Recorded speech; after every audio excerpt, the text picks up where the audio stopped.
예, 많이 덥죠? 많이 무덥습니다. 어떤가요? 많이 힘드시죠?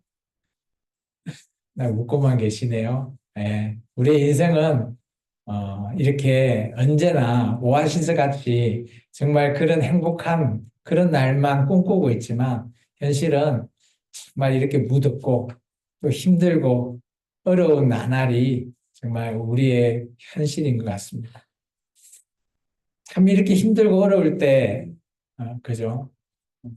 우리가 그래도 참 시원한 오아시스를 만나는 것 같이 오늘 말씀을 통해서 여러분의 이 말씀이 여러분 마음 안에 시원한 오아시스가 됐으면 좋겠습니다.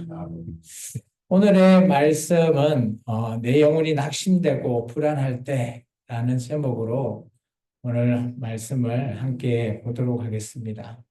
시편 42편의 말씀이죠. 오늘 이 말씀을 통해서 우리가 신앙인으로서 우리의 마음을 어떻게 지켜야 되는지 그 마음 편을 오늘 한번 들여다보고자 합니다. 여러분, 여러분이 사람이 살아갈 때 많이 불안해하고, 낙심되고, 떨리고, 그럴 때 많이 있죠. 여러분은 이런 불안감을 어떻게 해소합니까? 여러분이 불안할 때 어떻게 해야지 그 불안감이 없어지고 여러분이 그 불안에서 그죠? 벗어날 수 있을까요? 얼마 전에 제가 극동 방송을 좀 듣고 있는데 그것에서 참 좋은 이런 얘기를 해서 오늘 한번 나눌까 합니다. 마치 불안이라고 하는 이 존재가 우리가 컵 안에 있는 공기라고 한번 생각해 보십시오. 그러면 컵이 있고 그 안에 공기가 가득 차 있죠. 근데 이 공기를 어떻게 해야지 빼낼 수 있을까요? 뭐 손으로요? 빠지나요? 근데 쉽습니다. 뭔가 하면 그 컵에 물을 채워 보십시오. 그러면 이 공기는 자연스럽게 빠지게 돼 있죠. 불안은 마치 그런 겁니다. 우리가 불안하고 낙심되고 근심되고 이런 모든 것들은 우리에게 주는 마치 공기와 같은 존재예요. 근데 이 우리의 마음이라고 하는 이 컵에 그죠? 물을 붓듯이 하나님의 말씀이 채워지면 우리 안에 있는 이런 불안이 사라져 버립니다. 또 다른 방법이 있죠. 어떤 방법이 있을까요? 컵을 아예 물에 잠궈 버리는 겁니다. 그러면 안에 있는 공기가 뭐 알게 모르게나 사라져 버리는 거죠. 저는 기독교인은 이렇게 낙심되고 불안하다 이럴 때 더더욱 우리는 그죠? 주님을 만난 그 첫사랑으로 돌아가야 되지 않을까 생각합니다. 주님을 처음 만났을 때 주님의 그 말씀 한 구절이 우리의 마음을 변화시키고 우리를 이곳에 모이게 하셨던 그 말씀 우리 마음이라고 하는 이 컵 안에 정말 불안이 늘 잠겨 있고 근심 걱정이 잠겨 있으면 우리는 세상 사람과 똑같이 늘 그저 걱정하고 사는 거예요. 근데 우리 이 마음 안에 생수와 같은 말씀이 가득 차 있다면 우리는 불안할 이유가 없다라는 거예요. 오늘 시편 42편의 앞에 그 제목을 보면 고라 자손의 마스길이라고 제목이 되어 있습니다. 고라라고 하는 이 자손 후손이죠. 고라라고 하는 이 사람은 모세 때에 존재하는 인물이죠.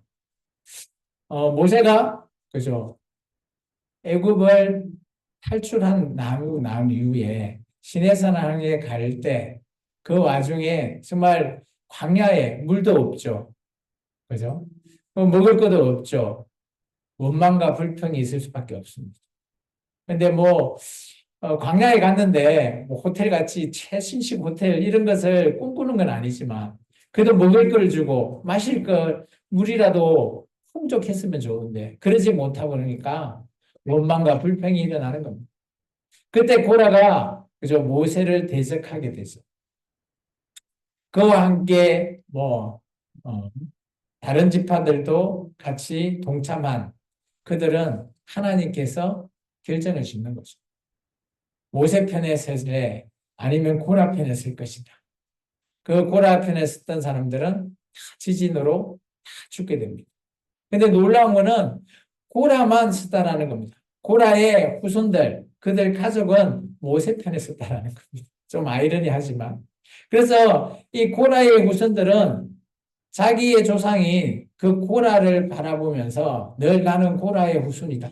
그렇게 내세웁니다. 좀 이상하지 않나요? 우리는 우리 조상 중에 잘 나가는 사람이 있으면 그 사람을 등장해서 나 누구 후손이야. 그렇게 말하는 것이 뭐 지극히 정상 아닙니까? 근데 여기 고라의 후손들은 그러지 않죠. 정말 찌질이도 못한 모세를 대적했던 있을 수 없는 그런 고라라고 하는 인물의 후손이라고 내세웁니다. 고라의 후손 중에는 정말 잘 나가는 사무엘이라고 하는 선지자도 있어요. 그러면 이 후손들은 우리 조상은 고라 후손이 아니라 사무엘의 후손이다 이렇게 말할 수 있을 거 아닙니까? 근데 이들은 그렇게 얘기하지 않습니다. 고라의 후손이다. 왜 그럴까요? 그것이 반면교사가 됩니다. 다시는 나는 이 고라처럼 하나님을 대적하지 않고 살겠노라. 그런 의미가 담겨 있다는. 이 마스길이라고 하는 단어는 어떤 내용인가 하면 교훈을 우리에게 주는 겁니다. 오늘 시편 42편을 통해서 그죠? 이 상황이 지어졌던 고라의 후손이 적었던 이 당시의 시기는 바로 바벨론이라고 하는 포로로 잡혀갔을 때라고 생각하시면 돼요. 어떤 나라의 지배하가 되어 있는 그들의 삶에는 자유가 없습니다. 마치 우리나라가 일제강점기 안에 살아갈 때라고 생각해 보세요. 바벨론이라고 하는 그 제국 안에 이들이 살아남기 위해서 얼마나 힘들까요? 그들이 그죠? 우리들이 믿는 여호와 하나님을 향해서 조롱도 하고요. 그죠? 네가 그렇게 잘 나가는데 어떻게 이렇게 고난을 받을 수 있냐라고 말할 수도 있습니다. 그런 내용을 오늘 생각하시고 시편 42편을 우리가 한번 들여다볼까 합니다. 여러분, 우리가 낙심되고 불안하다라고 하는 내용을 우리가 원인이 뭘까요? 낙심될 때, 불안할 때, 우리 마음이 흔들릴 때잖아요. 오늘 시편 42편의 내용을 통해서 보면 한 네 가지 정도 보여지는 겁니다. 첫 번째는 누군가 우리를 향해서 비난하거나 조롱한다라는 겁니다. 야, 네 믿는 하나님 어디 있어? 네 하나님이 너를 도와줘야지. 왜 이렇게 힘들게 해? 마치 그런 내용이죠. 우리의 삶 속에서 나 예수 믿어라고 하는데 주변 사람이 다 알고 있는데 우리의 삶이 그저 잘 나가지도 못하고 찌질이도 복도 못 받는 것 같고 그러면 주변 사람들이 뭐라고 해요? 뭐 예수 제대로 믿는 거 맞아? 네 예수님 제대로 믿으면 너 하나님이 너에게 왜 복을 안 줘? 이런 소리를 들을 때가 있습니다. 그런 소리를 듣고 우리가 조롱하는 소리, 비난하는 소리를 들으면 우리의 마음이 어때요? 낙심이 됩니다.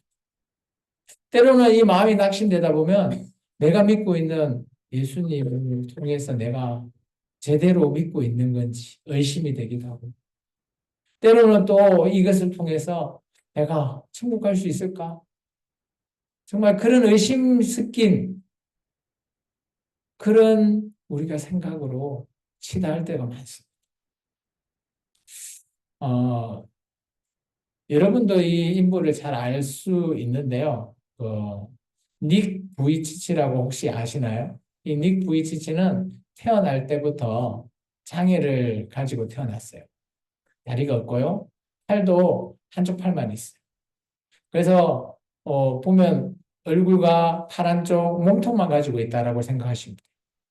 그렇게 태어난 이 닉 부이치치. 이 사람이 어릴 때 태어날 때 대부분 옆에 있는 많은 사람들이 그들 부모를 향해서 이렇게 얘기했습니다. 야, 걔 이제 얼마 못 살겠네.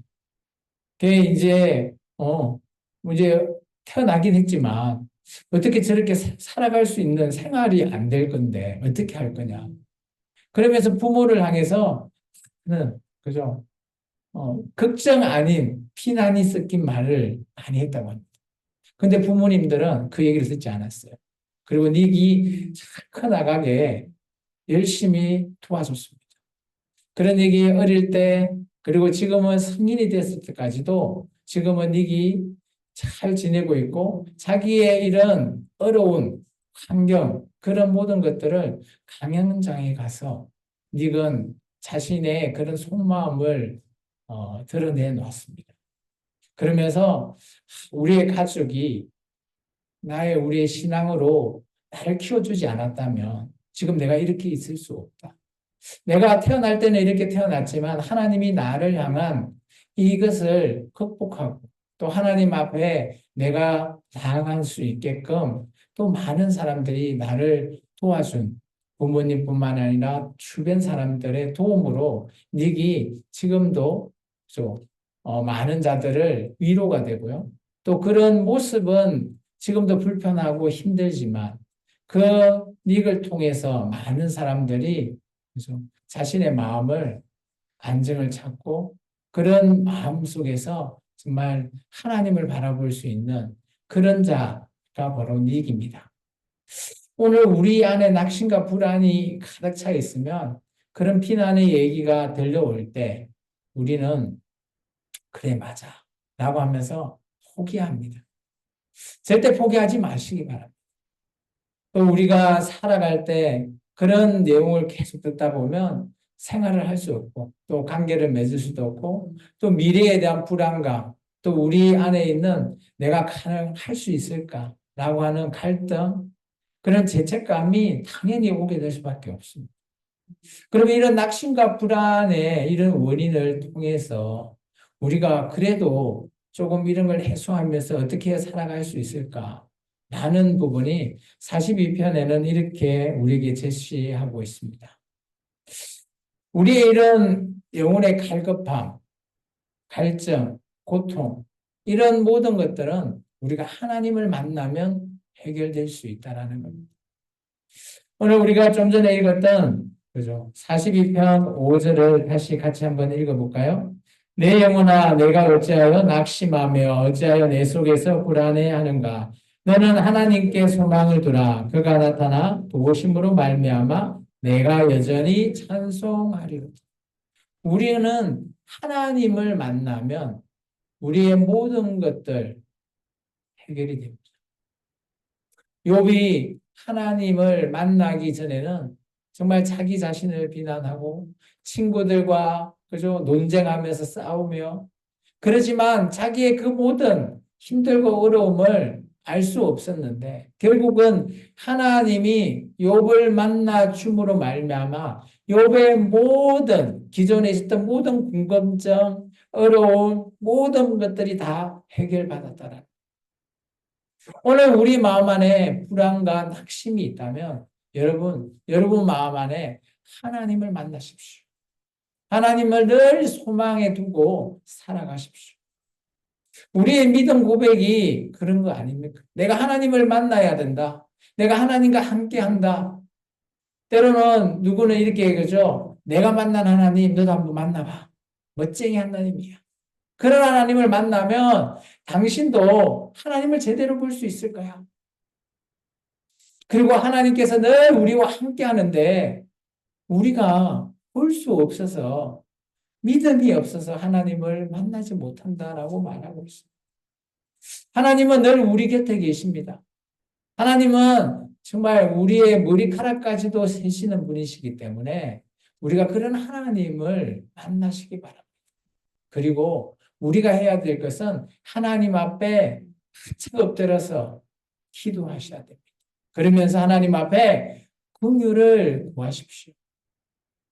예수님께서 산상수훈할 때 정말 가장 긍휼히 여기는 자, 긍휼함을 받을 수 있는 자, 그 자에 대해서 얘기하죠. 우리의 마음이 청결하고 깨끗하지 않으면 긍휼함을 받을 수가 없다라는. 오늘 우리의 마음의 자세가 바로 그런 겁니다. 우리가 하나님 앞에 소망을 가지고 있더라도 우리가 하나님만 믿고 있다 말만 하는 것이 아니라 정말 하나님 앞에 긍휼을 구하는 그런 자세가 필요하다라는 겁니다. 그러기 위해서는 우리가 기도가 회복이 되어야 한다고 봅니다. 여러분, 제가 기도편에서 그죠? 기도가 어떻게 해야 되고, 기도하는 방법, 기도 이렇게 기도하십시오. 제가 여러분에게 가르쳐 주었어요. 근데 기도 안에는 정말 중요한 거, 뭐 어떻게 하든 이렇게 하고, 시간을 많이 하고, 뭐 이런 거 다 떠나서 제가 꼭 한 가지만 얘기했죠. 기도할 때 뭘 하라고요? 우리의 마음이 진실해야 돼. 내가 하나님 앞에 기도할 때 진실하지 않고 내가 기도 10시간, 100시간 한다고 그게 중요한 게 아니라는 거예요. 나의 진실한 마음이 있으면 내가 기도를 1분 하더라도 하나님은 우리의 마음을 아신다는 거예요. 하나님이 우리의 예배를 어떻게 받으시죠? 우리는 하나님께서 우리의 예배를 다 받았다고 생각하시죠. 그럼 우리가 드리는 이 예배가 하나님 앞에 진실하셔야 돼요. 그러기 위해서는 우리가 기도를 회복해야 돼요.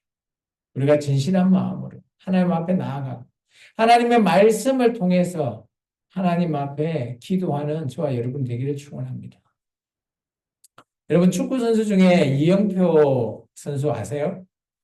지금은 선수가 아니고 뭐 해설도 하시고 그죠?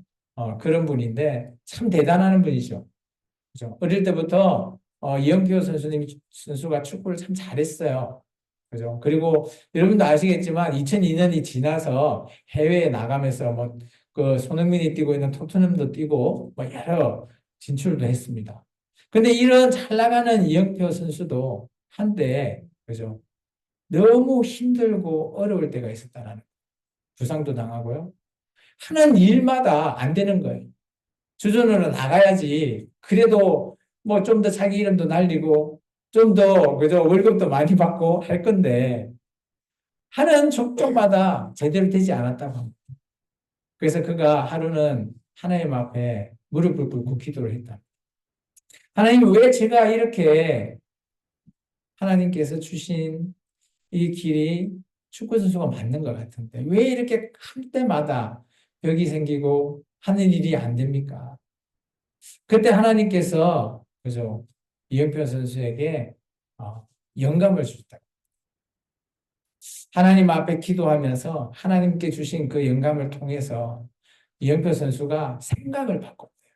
아, 내가 잘 나가는 것, 내가 잘하는 것 이게 아니라 하나님의 입장에서 하나님이 주신 내가 이 축구를 통해서 내가 왜 이 일을 해야 되는지 이런 생각이 바뀌고 난 이후에 이영표 선수가 그때부터 정말 축구할 때 기도하고 무릎 꿇고 날 기도를 했다. 라카룸에서.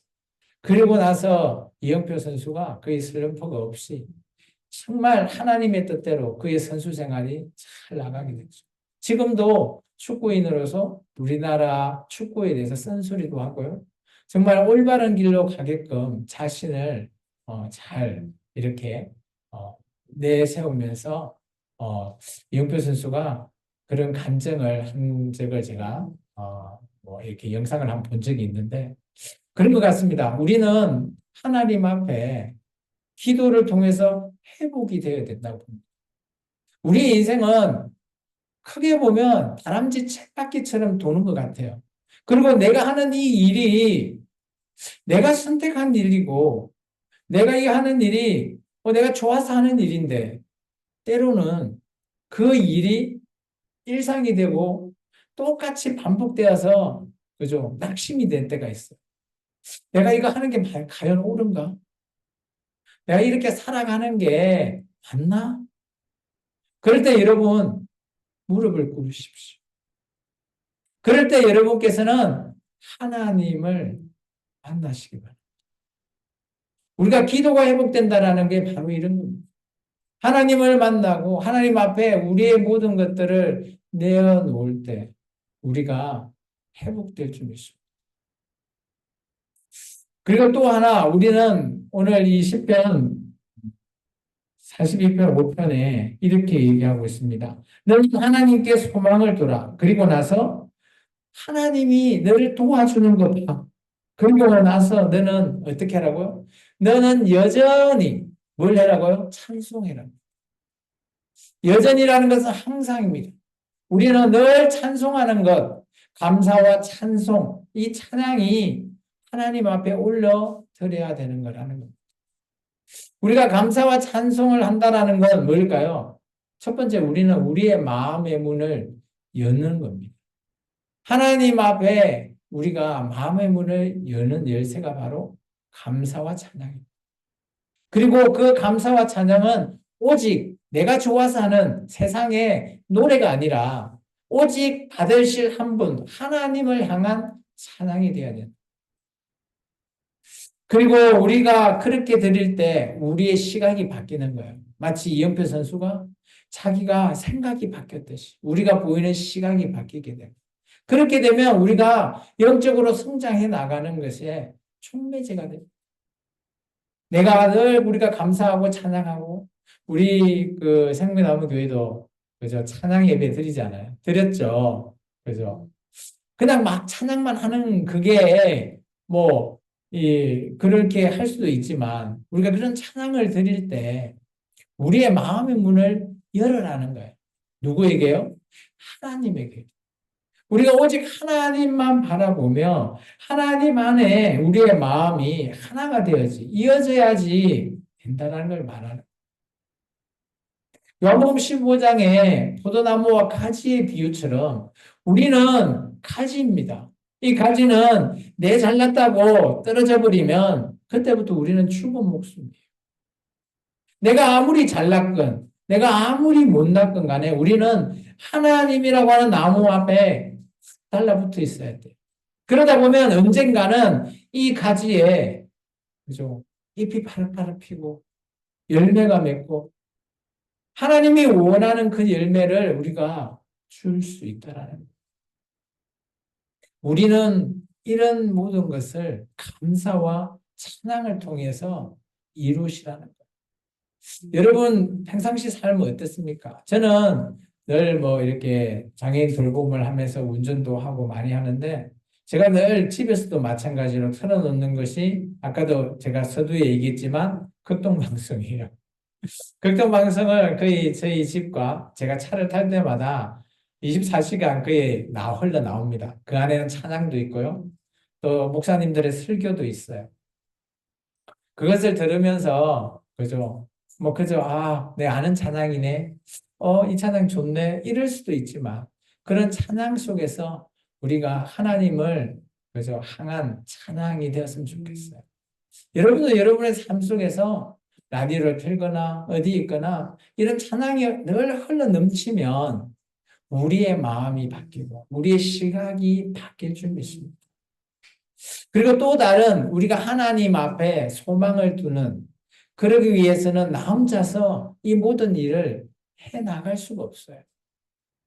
우리 생명나무 교회가 아직은 초신자들이 많은 연약한 공동체입니다. 그래서 우리 공동체는 정말 신실한 공동체가 되기 위해서는 서로 동력의 공동체가 되어야 될 줄 믿습니다. 여러분 혼자 기도하는 것과 같이 기도하는 건 또 다릅니다. 여러분 예배를 혼자 드릴 수도 있죠. 그런데 혼자 드리는 거하고 이렇게 같이 나와서 드리는 건 또 달라요. 힘을 받게 됩니다. 그리고 나의 믿음이 확정됩니다. 그리고 나의 나눔과 섬김을 통해 상대방이 웃고 상대방이 행복하는 것을 우리가 보고 듣게 됩니다. 그러면 상대방에게 위로가 될 수도 있지만 정작 본인이 더 큰 위로를 받습니다. 그래서 우리 생명나무 공동체는 정말 이렇게 신실한 공동체로 통독했으면 좋겠어요. 혼자 하려고 하지 마시고 함께 하시라는 거예요. 여기 우리 붙어 있듯이만 우리가 전도를 위해서 함께라는 단어를 제가 썼어요. 함께 해요. 함께 나가요. 함께 전해요. 함께 하자라는 거예요. 전도도 혼자 하면 힘들어요. 힘 팔리죠. 요즘 전도하기 쉽지 않습니다. 근데 혼자 하는 거 얼마나 힘들어요. 함께 그래도 으쌰으쌰하면서 하면 그래도 내가 부족한 걸 상대방이 채워주고 또 함께 하는 걸로 말미암아 같이 위로가 되고 격려가 되는 거예요. 그리고 그것이 우리가 섬김이 되는 거죠. 예수님께서 이 땅에 그죠 의인을 부르러 온 게 아니라 우리 같은 죄인을 위해서 섬기러 오셨다 하셨잖아요. 우리는 섬김을 받는 것이 아니라 도리어 예수님 말씀처럼 섬겨야 되는 겁니다. 오늘 이렇게 예배하는 저와 여러분, 그죠? 때로는 누구는 사회로 섬기고요, 반주자로 섬기고요, 또 예배자로서 여러분이 우리 교회를 섬기십니다. 이런 섬김의 공동체, 이런 공동체가 우리가 꿈꾸는 공동체 아닐까요? 그게 하나님이 원하는 그런 공동체로 여겨집니다. 지금까지는 이제 우리가 공동체로서 기도와 찬양, 이런 공동체의 동력을 얘기했다면, 그러면 우리의 평상시 삶, 우리의 평상시의 습관, 루틴이라 그러죠. 여러분의 매일매일의 루틴 중에 반복하는 루틴이 혹시 있으신가요? 누구는 뭐 하루 중에 꼭 이 시간에는 내가 하루에 3번은 기도해. 자고 일어나면 기도해야지. 아니면 또 나는 일기를 써야지. 아니면 나는 하루에 뭐 10분이라도 운동해야지. 뭐 그러는 각자의 아마 루틴이 있을 겁니다. 맞죠? 그러면 우리가 그죠? 이런 루틴 속에서 우리를 어떻게 우리의 마음을 돌볼 수 있을까요? 대략 한 4가지 정도 저는 한번 생각해 봤습니다. 첫 번째는 정말 우리의 신체가 좀 건강해야 되죠. 우리가 물론 뭐 영적 많이 해서 우리의 영혼만 많이 부각을 하는데 우리의 육체가 영혼과 함께 하지 않으면 그죠? 우리는 이 세상 사람이 아니죠. 그러니까 우리의 육체의 건강 관리도 참 중요한 겁니다. 물론 우리가 뭐 건강을 통해서 우리의 육체가 건강해야지 우리의 마음과 우리의 영혼이 건강해지기 때문입니다. 두 번째는 우리의 오늘 말씀처럼 우리의 영혼, 정신 건강입니다. 저는 뭐 요즘 세상 사람들은 명상, 산책, 뭐 요가 이런 걸 얘기하는데 저는 이것을 추천하고 싶습니다. 하나님의 성경을 읽으십시오. 하나님의 성경의 말씀만이 저는 정말 우리의 정신 건강에 최고라고 저는 보여집니다. 우리가 말씀을 읽긴 하지만 그죠? 매일매일 우리가 말씀 있는 것을 루틴처럼 읽으십시오. 저 같은 경우는 뭐 매일매일 아침에 그죠? 새벽 기도를 뭐 말씀을 통독하는 그런 것으로 말씀을 읽으면서 시작합니다. 뭐 그렇게 읽다 보니까 뭐 1년 되면 성경 1권 정도는 충분히 읽습니다. 그런 루틴이 우리에게 습관이 되면 우리는 이런 모든 것들이 쌓여서 우리를 건강하게 하는 거죠. 그리고 세 번째는 여러분이 사회적인 그런 관계 형성이 참 중요합니다. 우리는 생명나무 공동체라고 우리끼리만 뭉치는 게 아니라 또 여러분이 밖에 나가면 또 누군가를 만나게 되죠.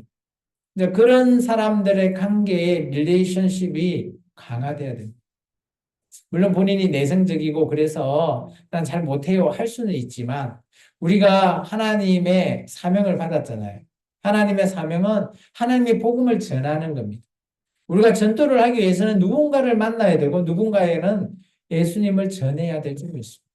근데 이런 것들도 우리가 그죠 매일매일 대화를 통해서 관계 유지하는 것이 우리의 건강과 우리의 몸과 우리가 마음을 건강하게 하는 겁니다. 그리고 가장 중요한 것은 잠이라고 봅니다. 휴식. 요즘 우리가 너무 핸드폰 많이 보죠. 그죠? 그리고 블루라이트 때문에 우리가 잠도 잘 못 잡니다. 충분한 휴식이 정말 필요해요. 하나님은 우리를, 그죠? 만드셨을 때, 그 당시 우리가 전기가 없었거든요. 이게 해가 뜨면 일어나고, 해가 지면 자야 돼요. 그만한 휴식을 가져야 되는데, 요즘 현대사회는, 그죠? 전기가 있어서, 우리에게 이롭긴 하지만, 우리 개인에게는 이게 악영향을 미칩니다. 충분한 휴식을 통해서 우리 자신을 좀 돌봤으면 좋겠어요. 그러면서 우리가 실천해야 되는 영적 성장을 위한 방법 한 4가지 정도 우리가 좀 전에 얘기했지만 첫 번째는 말씀을 보는 겁니다. 매일매일 이 루틴 안에 말씀 읽는 것. 우리 또 현주 성도님이 매일매일 말씀 읽는다고 해서는 저는 참 감사해요. 그런 것을 우리의 삶 속에서 매일매일 일상 속에서 나의 루틴으로 좀 만드시기 바랍니다. 그리고 말씀을 읽고 후에도 기도를 꼭 하시기 바랍니다. 기도를 통해서 아까 회복하는 이영표 선수처럼 우리의 생각이 바뀔 수 있어요. 하나님과 대화로서 기도하면서 하나님의 뜻이 무엇인지 우리가 알 수가 있죠. 그리고 오늘과 같이 예배에 참여하시기 바랍니다. 우리가 예배에 참여하지 않으면 우리가 하나님의 영적인 말씀이 성장할 수가 없어요. 머물 수밖에 없다는 거예요. 마치 어린아이가, 그죠? 젖만 먹는 어린아이 같은 그런 존재? 몸은 커 있는데 생각이 어린아이라면, 그죠? 어떻게 하겠습니까? 우리의 마음도, 우리의 생각도 성장시켜야 됩니다. 그러기 위해서는 우리가 말씀을 통한 예배를 통해 우리가 더 성장하는 저와 여러분이 됐으면 좋겠습니다. 그리고 난 다음에 우리는, 그죠? 아까도 얘기했지만 섬겨야 됩니다. 예수님도 우리가 이 땅에 와서 섬김을 받은 자가 아니라 섬기러 오셨잖아요. 제자들의 발도 씻으시고, 아픈 자도 고쳐주시고, 또 모르는 자들을 위해서 말씀도 가르치시고, 천국의 복음을 전파하셨던 그런 섬김, 정말 우리에게도 최종의 목표는 섬김이라고 저는 보여집니다. 우리가 이 땅에서 정말 매일매일 삶에 섬기지 않으면 우리의 영적인 성장은 멈출 줄 믿습니다. 이 네 가지 정도를 우리의 삶 가운데 일상 루틴으로 삼으시면 여러분은 정말 하나님 앞에 영적으로 성장되고 하나님과 늘 교제하는 그런 삶이지 않을까 생각되어집니다. 오늘 시편 42편을 통해서, 그죠? 많은 자들이 네 하나님 어디 있냐라고 말할 때 여러분은 자신 있게 말하십시오. 여기 있다. 내 마음 안에 있다. 내가 보여주는, 내가 다른 사람한테 보여주는 것이 나의 하나님 여기 있습니다. 라는 것이 되시기 바랍니다.